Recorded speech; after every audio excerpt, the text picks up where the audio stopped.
Sabun. Coba dipikirin, benda ini kan kelihatannya sepele banget ya. Sesuatu yang kita pakai setiap hari tanpa banyak mikir. Tapi, di balik kesederhanaannya, ternyata sabun menyimpan cerita yang luar biasa tentang perubahan cara kita memandang kebersihan, kesehatan, dan bahkan diri kita sendiri. Yuk, kita telusuri bareng-bareng. Sekarang ini, nilai pasar sabun global itu mencapai 22 miliar dolar. Wow, angka sebesar ini bukan cuma soal bisnis loh. Ini nunjukin betapa sabun sudah jadi bagian yang gak terpisahkan dari kehidupan modern kita. Tapi pertanyaannya, apa dari dulu selalu begini? Nah, disinilah bagian yang bikin kita bertanya-tanya. Kalau sabun sepenting itu, dan kita tahu sabun sudah dari ribuan tahun, kok bisa panduan resmi pertama soal cuci tangan baru muncul di tahun 1980-an? Kenapa ada jeda waktu yang panjang banget? Inilah misteri yang akan kita coba pecahkan.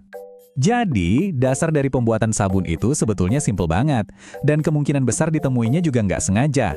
Prosesnya itu namanya saponifikasi.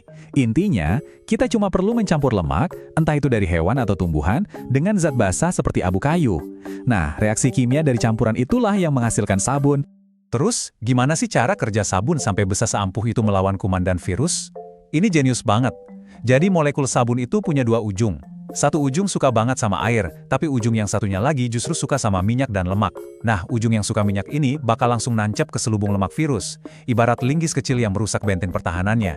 Kalau bentengnya udah hancur, virusnya pun ikut hancur. Setelah itu, air tinggal membilas semua sisa-sisanya. Keren kan? Oh ya, ada satu hal penting yang perlu kita tahu. Banyak produk yang kita sebut sabun hari ini sebenarnya itu deterjen. Bedanya apa? Sabunnya asli itu terbuat dari bahan-bahan alami, sementara deterjen itu produk kimia sintetis yang sengaja dirancang supaya lebih efektif di jenis air apapun, terutama air sadah. Perbedaan ini nanti akan jadi penting seiring kita menjelajahi sejarahnya. Oke, mari kita mundur jauh ke masa lalu.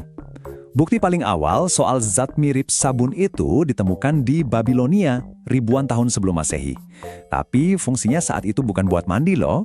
Mereka pakainya buat mencuci kain, buat pengobatan kulit, atau bahkan, seperti yang dicatat oleh penulis Romawi Pliny the Elder, dipakai sebagai semacam pomade untuk menata rambut.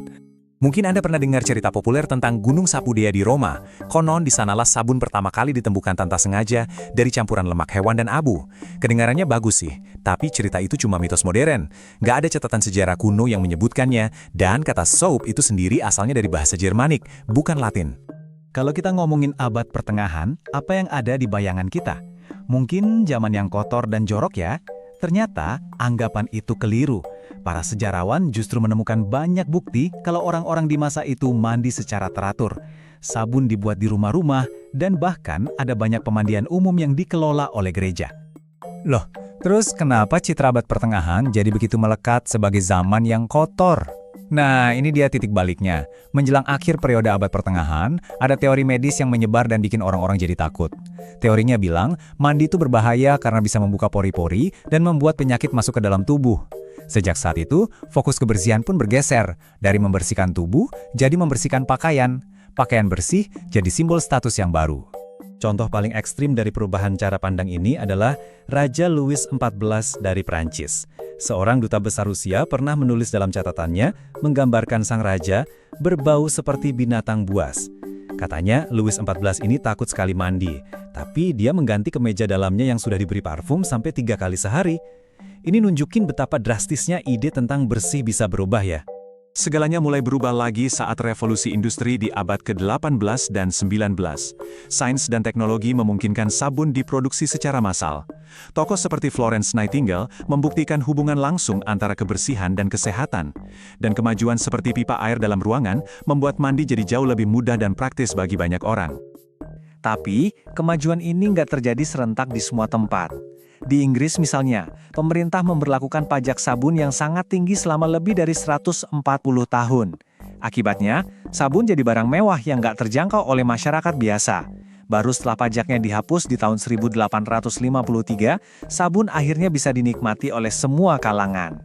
Dan ini membawa kita kembali ke pertanyaan di awal tadi. Meskipun sabun sudah jadi barang umum selama ratusan tahun, gagasan modern tentang cuci tangan untuk mencegah penyakit itu ternyata baru benar-benar dipahami dan jadi kebiasaan di tahun 1980-an yang dipicu oleh serangkaian wabah penyakit karena makanan. Jadi, kisah perjalanan sabun ini sebenarnya seperti cermin bagi kita. Apa yang kita anggap bersih hari ini adalah hasil dari perjalanan sejarah yang panjang yang dipengaruhi oleh sains, budaya, bahkan ketakutan. Dan ini jadi bikin kita berpikir ya, kira-kira kebiasaan kita sekarang yang mana ya yang suatu saat nanti akan dianggap aneh oleh generasi di masa depan?